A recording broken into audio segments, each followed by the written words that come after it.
ईंधन के बिना पुष्पक विमान कैसे उड़ता था? पता है, हमें यह कहानी सुनने को मिली है कि रावण ने पुष्पक विमान से सीता का अपहरण किया था। रावण द्वारा इस्तेमाल किए गए इस पुष्पक विमान के बारे में आपको क्या पता है? रावण के पुष्पक विमान की विशेषताएं क्या थीं? रावण के पुष्पक विमान के बारे में आपको जानने के लिए कुछ महत्वपूर्ण बातें इस प्रकार हैं।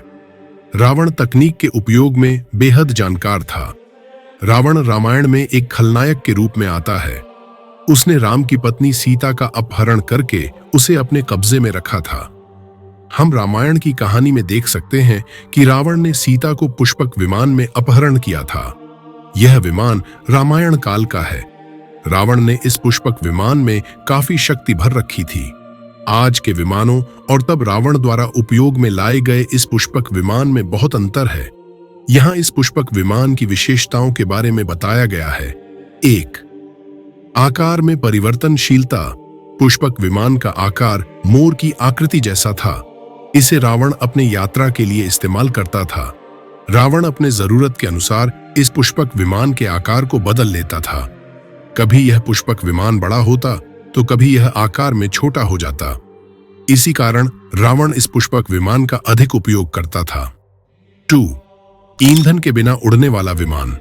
आजकल हम जो विमान उपयोग करते हैं वे ईंधन की मदद से चलते हैं, लेकिन रावण द्वारा इस्तेमाल किया गया पुष्पक विमान कितना खास था कि इस विमान को किसी भी प्रकार के ईंधन की आवश्यकता नहीं थी।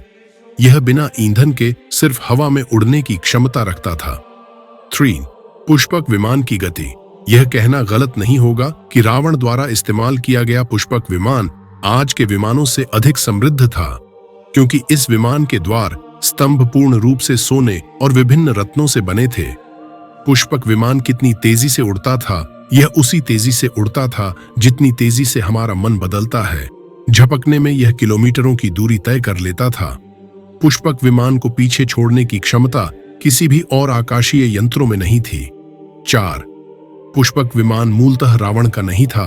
मूलतः यह पुष्पक विमान कुबेर की संपत्ति थी।